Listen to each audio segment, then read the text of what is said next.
Lettre encyclique Spe Salvi du souverain pontife Benoît XVI aux évêques, aux prêtres et aux diacres, aux personnes consacrées et à tous les fidèles laïcs sur l'espérance chrétienne. Introduction. Spe Salvi, facti sumus. Dans l'espérance nous avons été sauvés, dit saint Paul aux Romains, et à nous aussi, dans Romains 8, 24. Selon la foi chrétienne, la rédemption, le salut, n'est pas un simple donné de fait. La rédemption nous est offerte en ce sens que nous a été donnée l'espérance, une espérance fiable, en vertu de laquelle nous pouvons affronter notre présent. Le présent, même un présent pénible, peut être vécu et accepté s'il conduit vers un terme, et si nous pouvons être sûrs de ce terme, si ce terme est si grand qu'il peut justifier les efforts du chemin. Maintenant, une question s'impose immédiatement. Mais de quel genre d'espérance s'agit-il pour pouvoir justifier l'affirmation selon laquelle, à partir d'elle et simplement parce qu'elle existe, nous sommes rachetés? Et de quel genre de certitude est-il question? La foi et l'espérance. Avant de nous consacrer à ces questions, aujourd'hui particulièrement fréquentes, nous devons écouter encore un peu plus attentivement le témoignage de la Bible sur l'espérance. De fait, espérance est un mot central de la foi biblique, au point que dans certains passages, les mots foi et espérance semblent interchangeables. Ainsi, la lettre aux Hébreux lie étroitement à la plénitude de la foi l'indéfectible profession de l'espérance. De même, lorsque la première épître de Pierre exhorte les chrétiens à toujours être prêts à rendre une réponse à propos du logos, le sens de la raison de leur espérance, espérance est équivalent de foi. Ce qui a été déterminant pour la conscience des premiers chrétiens, à savoir le fait d'avoir reçu comme don une espérance crédible, se manifeste aussi là où est mise en regard l'existence chrétienne avec la vie avant la foi, ou la situation des membres des autres religions. Paul rappelle aux Éphésiens que, avant leur rencontre avec le Christ, ils étaient sans espérance et sans Dieu dans le monde. Naturellement, il sait qu'ils avaient eu des dieux, qu'ils avaient eu une religion, mais leur Dieu s'était révélé discutable et de leur mythe contradictoire n'émanait aucune espérance. Malgré les dieux, ils étaient sans Dieu, et par conséquence, ils se trouvaient dans un monde obscur, devant un avenir sombre. Et nihil a nihilo quam sicto redicimus. Du néant dans le néant, combien rapidement nous retombons, dit une épitaphe de l'époque, paroles dans lesquelles apparaît sans ambiguïté ce à quoi Paul fait référence. C'est dans le même sens qu'il dit aux Thessaloniciens: vous ne devez pas être abattus comme les autres qui n'ont pas d'espérance. Ici aussi, apparaît comme élément caractéristique des chrétiens le fait qu'ils ont un avenir. Ce n'est pas qu'ils sachent dans les détails ce qui les attend, mais ils savent de manière générale que leur vie ne finit pas dans le néant. C'est seulement lorsque l'avenir est assuré, en tant que réalité positive, que le présent devient aussi vivable. Ainsi, nous pouvons maintenant dire, le christianisme n'était pas seulement une bonne nouvelle, la communication d'un contenu jusqu'à présent ignoré. Dans notre langage, nous dirions, le message chrétien n'était pas seulement informatif, mais performatif. Cela signifie que l'évangile n'est pas uniquement une communication d'éléments que l'on peut connaître, mais une communication qui produit des faits et qui change la vie. La porte obscure du temps, de l'avenir, a été ouverte toute grande. Celui qui a l'espérance vit différemment, une vie nouvelle lui a déjà été donnée. Maintenant se pose la question suivante. En quoi consiste cette espérance qui, comme espérance, est rédemption? En fait, le cœur même de la réponse est donné dans le passage de la lettre aux Éphésiens cité précédemment.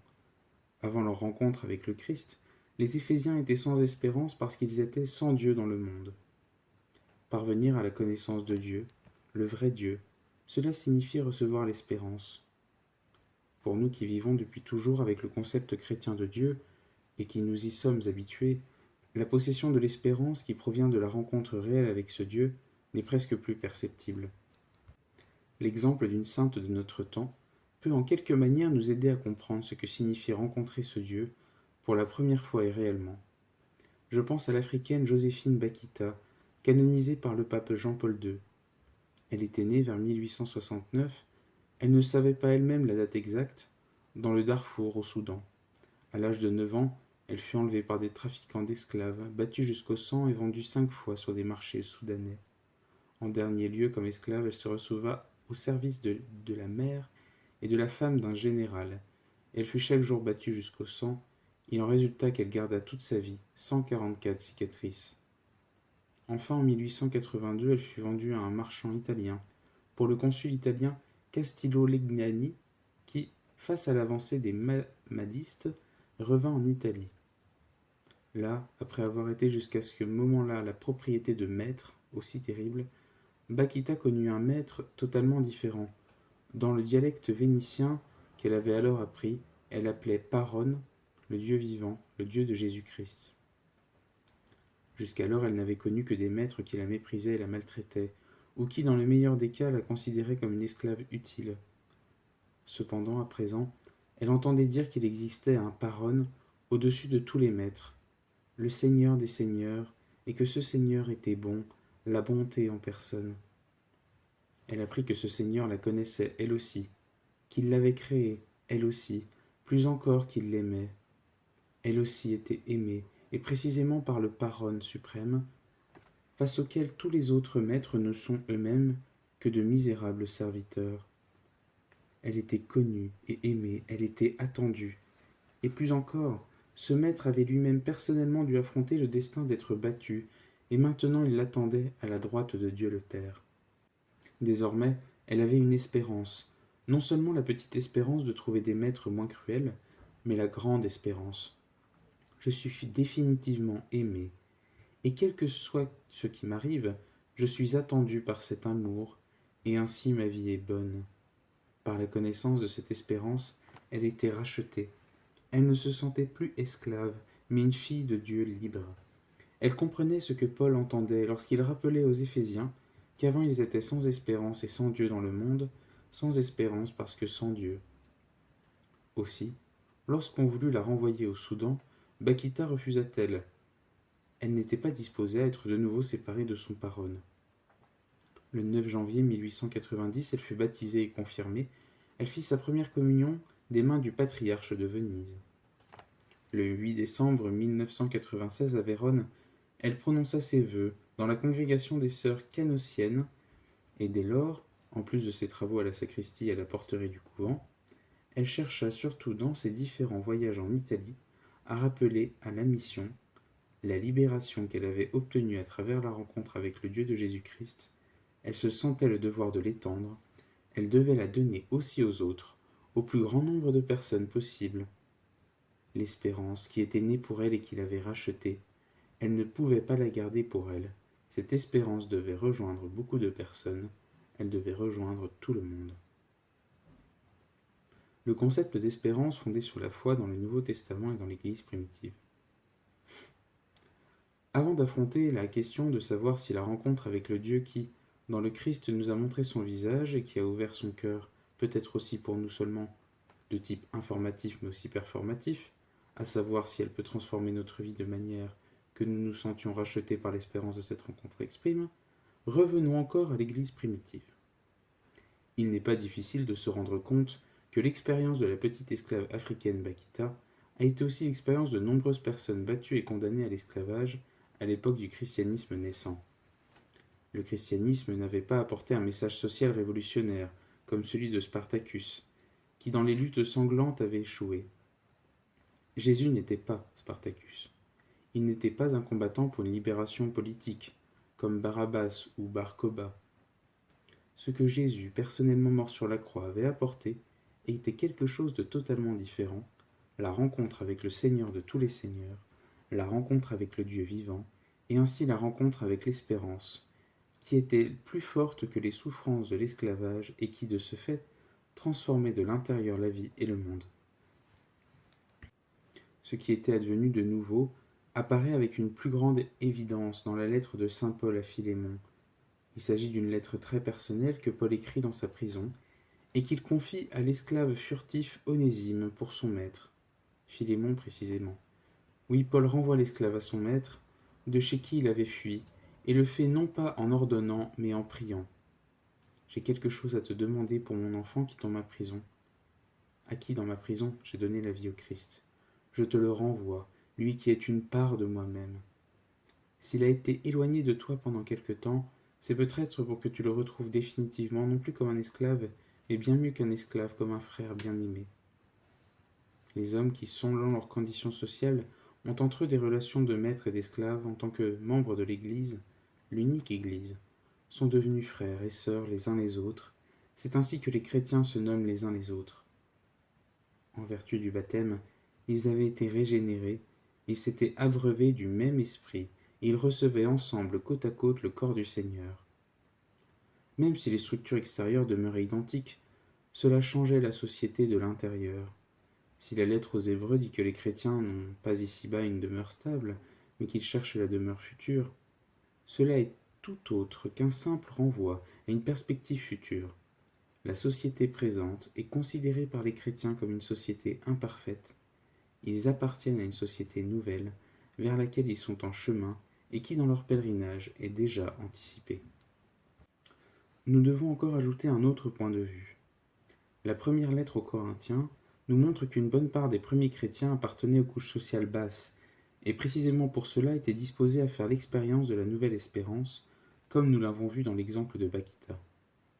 Cependant, depuis les origines, il y avait aussi des conversions dans les couches aristocratiques et cultivées, puisqu'elles vivaient elles aussi sans espérance et sans Dieu dans le monde. Le mythe avait perdu sa crédibilité. La religion d'État romaine s'était sclérosée en un simple cérémonial qui était exécuté scrupuleusement, mais qui était désormais réduit à un simple religion politique. Le rationalisme philosophique avait cantonné les dieux dans le champ de l'irréel. Le divin était vu sous différentes formes, dans les formes cosmiques, mais un dieu que l'on puisse prier n'existait pas. Paul illustre de manière particulièrement appropriée la problématique essentielle de la religion d'alors, qu'il expose à la vie selon le Christ, une vie sous la seigneurie des éléments du cosmos. Voir la lettre aux Colossiens, chapitre 2, verset 8. Dans cette perspective, un texte de saint Grégoire de Nazianze peut être éclairant. Il dit que le monument où les mages, guidés par l'étoile, adorèrent le nouveau roi, le Christ, marqua la fin de l'astrologie, parce que désormais les étoiles tournaient selon l'orbite déterminée par le Christ. De fait, dans cette scène est inversée la conception du monde d'alors qui, sous une forme différente, est en vogue encore aujourd'hui. Ce ne sont pas les éléments du cosmos, les lois de la matière, qui en définitive gouvernent le monde et l'homme, mais c'est un Dieu personnel qui gouverne les étoiles, à savoir l'univers. Ce ne sont pas les lois de la matière et de l'évolution qui sont l'instance ultime, mais la raison, la volonté, l'amour, une personne. Et si nous connaissons cette personne, et si elle nous connaît, alors vraiment l'inexorable pouvoir des éléments matériels n'est plus l'instance ultime. Alors nous ne sommes plus esclaves de l'univers et de ses lois, alors nous sommes libres. Dans l'Antiquité, une telle chose a déterminé les esprits sincères, qui étaient en recherche. Le ciel n'est pas vide. La vie n'est pas un simple produit des lois et des causalités de la matière, mais en tout et en même temps au-dessus de tout, il y a une volonté personnelle, il y a un esprit qui, en Jésus, s'est révélé comme amour. Les sarcophages du début du christianisme illustraient de manière visible cette conception devant la mort, face à laquelle la question concernant la signification de la vie devient inévitable. La figure du Christ est interprétée sur les sarcophages antiques surtout au moyen de deux images, celle du philosophe et celle du pasteur. Par philosophie, à l'époque, on n'entendait pas en général une discipline académique difficile telle qu'elle se présente aujourd'hui. Le philosophe était plutôt celui qui savait enseigner l'art essentiel, l'art d'être homme de manière droite, l'art de vivre et de mourir. Depuis longtemps déjà, les hommes s'étaient certainement rendus compte qu'une partie de ceux qui circulaient comme philosophes, comme maîtres de vie, étaient seulement des charlatans par leurs paroles, se procuraient de l'argent, tandis qu'ils n'avaient rien à dire sur la vie véritable. On cherchait d'autant plus le vrai philosophe qui saurait indiquer vraiment la voie de la vie. Vers la fin du IIIe siècle, nous trouvons pour la première fois à Rome, sur le sarcophage d'un enfant, dans le contexte de la résurrection de Lazare, le Christ comme figure du vrai philosophe qui, dans une main, tient l'évangile et dans l'autre le bâton du voyage du philosophe. Avec son bâton, il est vainqueur de la mort. L'évangile apporte la vérité que les philosophes inhérents avaient cherchée en vain. Dans cette image qui est restée dans l'art des sarcophages durant une longue période, il est évident que les personnes cultivées comme les personnes simples reconnaissaient le Christ. Il nous dit qui en réalité est l'homme et ce qu'il doit faire pour être vraiment homme.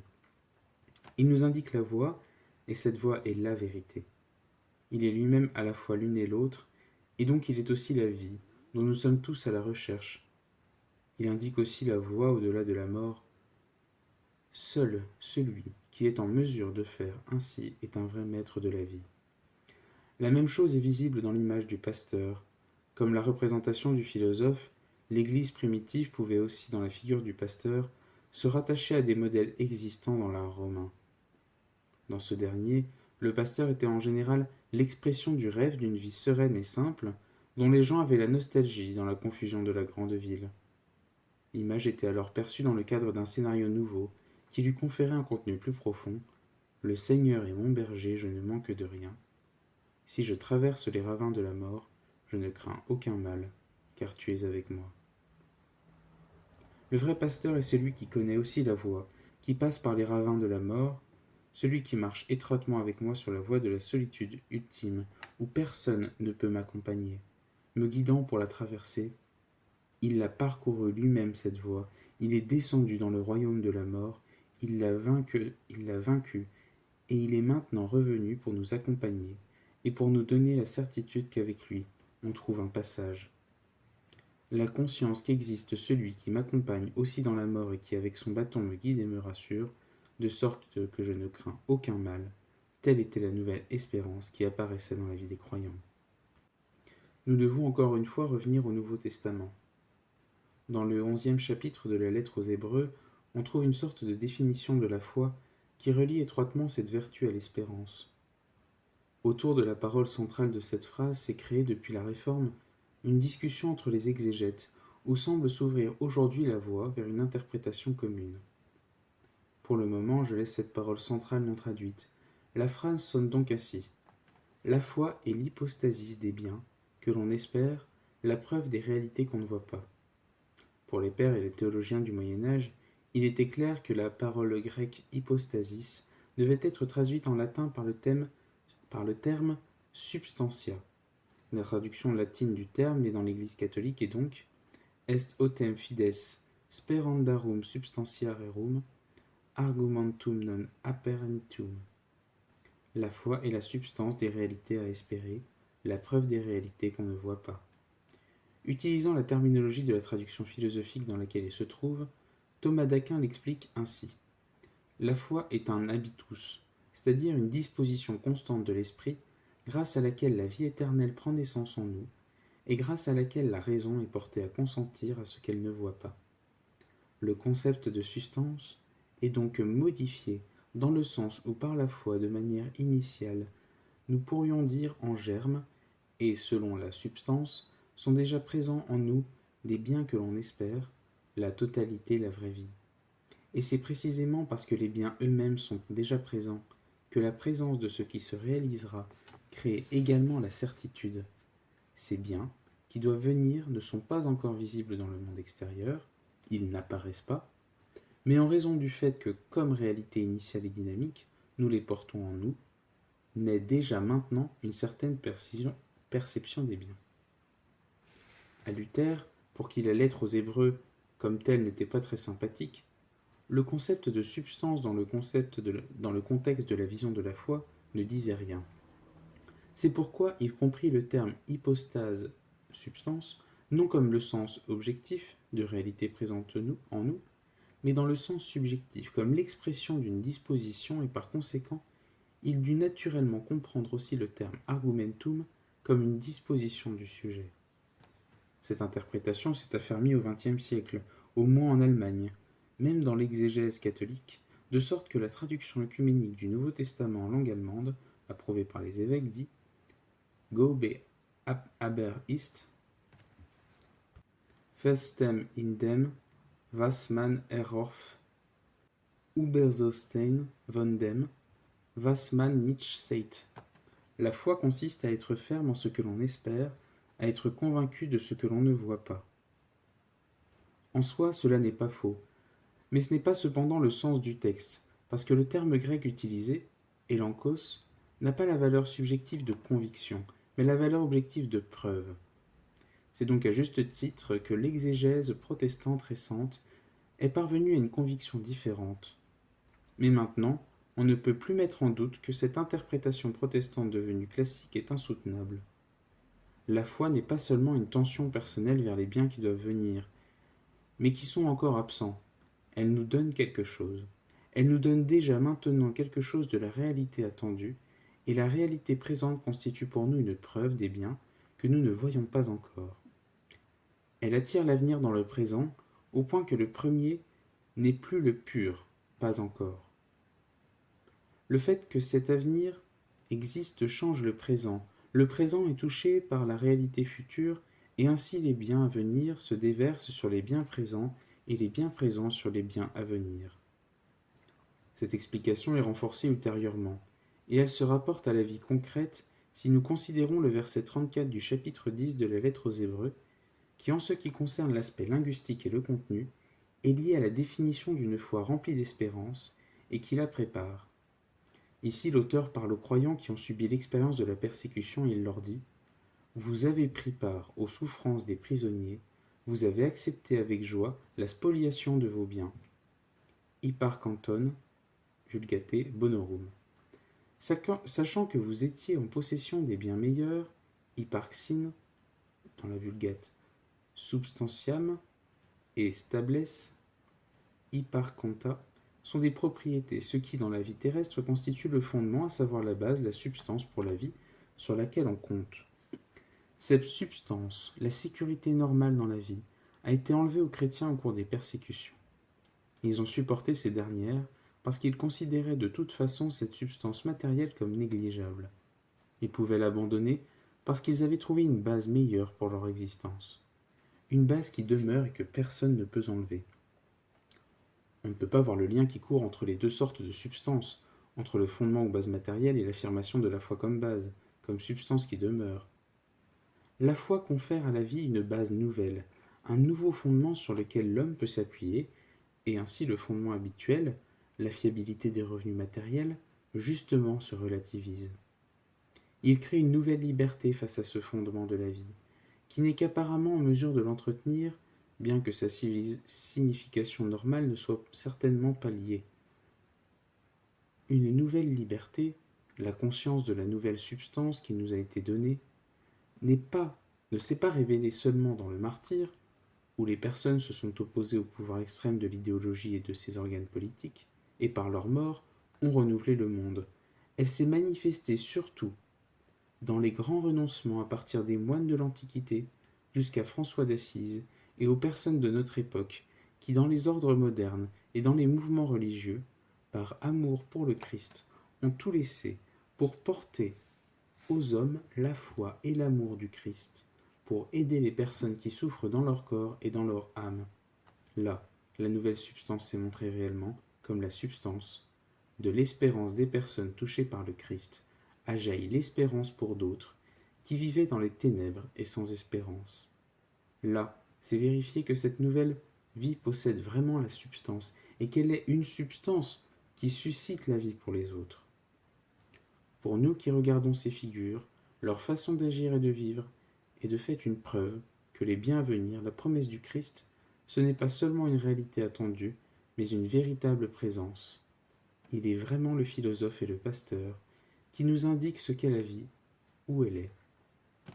Pour comprendre plus en profondeur cette réflexion sur les deux espèces de substances, hypostasis et hyparconta, et par les deux modes de vie qu'elles expriment, nous devons réfléchir encore brièvement sur les deux mots concernant cette question qui se trouvent dans le 10e chapitre de la lettre aux Hébreux.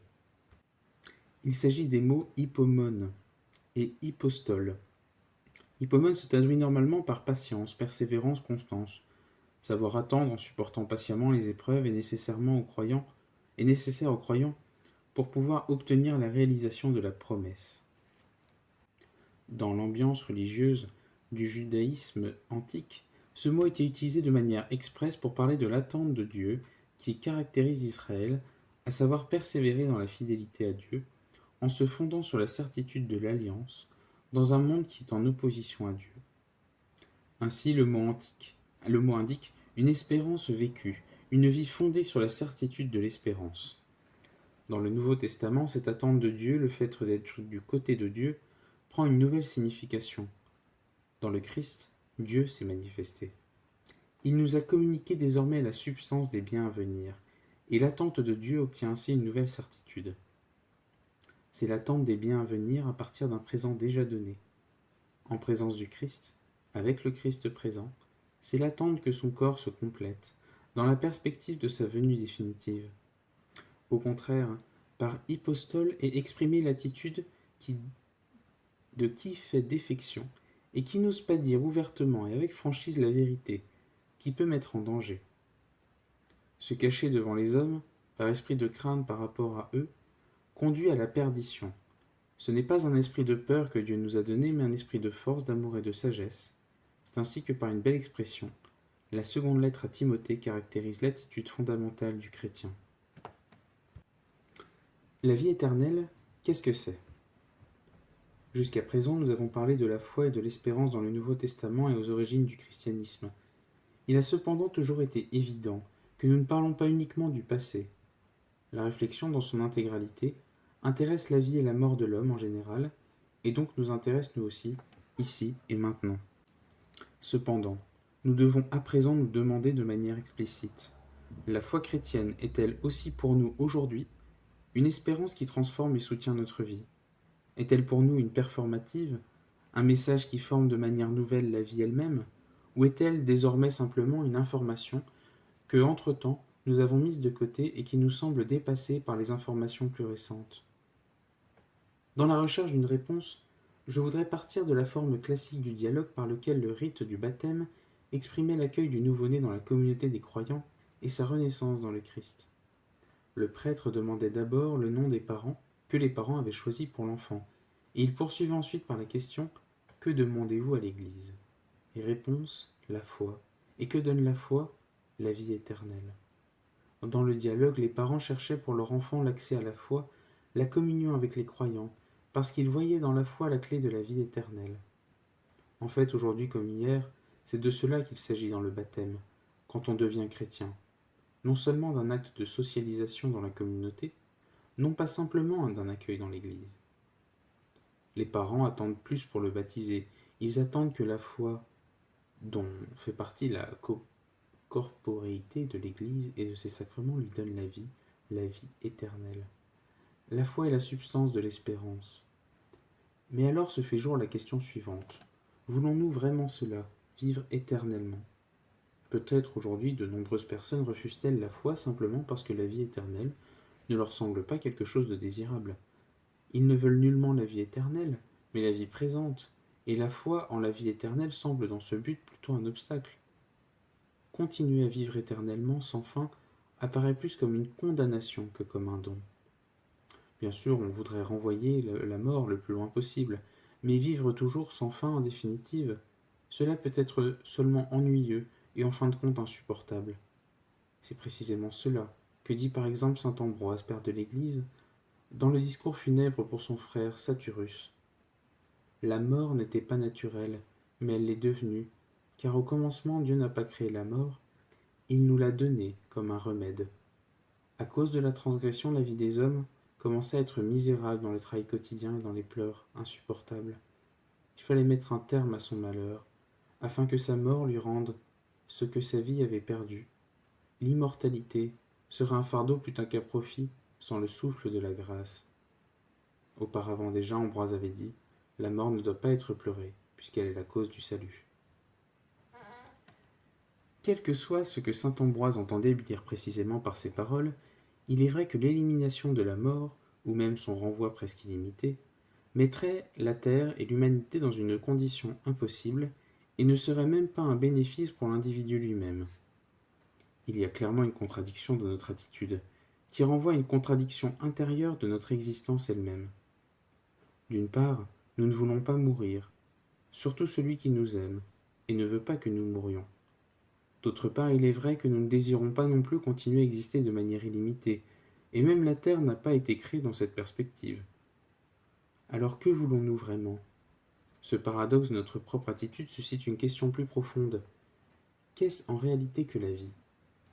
Et que signifie véritablement éternité? Il y a des moments où nous le percevons tout à coup. Oui, ce serait précisément cela, la vraie vie. Ainsi devrait-elle être. Par comparaison, ce que dans la vie quotidienne nous appelons vie, en vérité ne l'est pas. Dans sa longue lettre sur la prière adressée à Proba, une veuve romaine aisée et mère de 3 consuls, Augustin écrivit un jour: Dans le fond, nous voulons une seule chose, la vie bienheureuse, la vie qui est simplement vie, simplement bonheur. En fin de compte, nous ne demandons rien d'autre dans la prière. Nous ne marchons vers rien d'autre. C'est de cela seulement qu'il s'agit. Mais ensuite, Augustin ajoute aussi: En regardant mieux, nous ne savons pas, de fait, ce qu'en définitive nous désirons, ce que nous voudrions précisément. Nous ne connaissons pas du tout cette réalité. Même durant les moments où nous pensons pouvoir la toucher, nous ne la rejoignons pas vraiment. Nous ne savons pas ce que nous devons demander, confesse-t-il avec les mots de saint Paul. Nous savons seulement que ce n'est pas cela. Toutefois, dans notre non-savoir, nous savons que cette réalité doit exister. Il y a donc en nous, pour ainsi dire, une savante ignorance, docta ignorantia, écrit-il. Nous ne savons pas ce que nous voudrions vraiment, nous ne connaissons pas cette vraie vie et cependant, nous savons qu'il doit exister un quelque chose que nous ne connaissons pas et vers lequel nous nous sentons poussés. Je pense qu'Augustin décrivait là, de manière très précise et toujours valable, la situation essentielle de l'homme, la situation d'où proviennent toutes ses contradictions et toutes ses espérances. Nous désirons en quelque sorte de la vie elle-même, la vraie vie, qui ne finisse pas par être atteinte par la mort, mais en même temps, nous ne connaissons pas ce vers quoi nous nous sentons poussés. Nous ne pouvons pas cesser de nous diriger vers cela, et cependant, nous savons que tout ce que nous pouvons expérimenter ou réaliser n'est pas ce à quoi nous aspirons. Cette chose inconnue est la véritable espérance qui nous pousse, et le fait qu'elle soit ignorée est en même temps la cause de toutes les désespérances, comme aussi de tous les élans positifs ou destructeurs vers le monde authentique et vers l'homme authentique. L'expression vie éternelle cherche à donner un nom à cette réalité connue, inconnue. Il s'agit nécessairement de l'expression insuffisante qui crée la confusion. En effet, éternel suscite en nous l'idée de l'interminable et cela nous fait peur. Vie nous fait penser à la vie que nous connaissons, que nous aimons, et que nous ne voulons pas perdre, et qui est cependant en même temps plus faite de fatigue et de satisfaction, de sorte que tandis d'un côté nous la désirons, et de l'autre nous ne la voulons pas. Nous pouvons seulement chercher à sortir par la pensée de la temporalité, dont nous sommes prisonniers et en quelque sorte prévoir que l'éternité n'est pas une succession continue de jours du calendrier, mais quelque chose comme le moment rempli de satisfaction, dans lequel la totalité nous embrasse et dans lequel nous embrassons la totalité. Il s'agit du moment de l'immersion dans l'océan de l'amour infini, dans lequel le temps, l'avant et l'après, n'existent plus. Nous pouvons seulement rechercher à penser que ce moment est la vie au sens plénier, une immersion toujours nouvelle dans l'immensité de l'être, tandis que nous sommes simplement comblés de joie. C'est ainsi que Jésus l'exprime dans Jean. Je vous reverrai, et votre cœur se réjouira, et votre joie personne ne vous l'enlèvera. Nous devons penser, dans ce sens, si nous voulons comprendre ce vers quoi tend l'espérance chrétienne, ce que nous attendons par la foi, par notre être avec le Christ.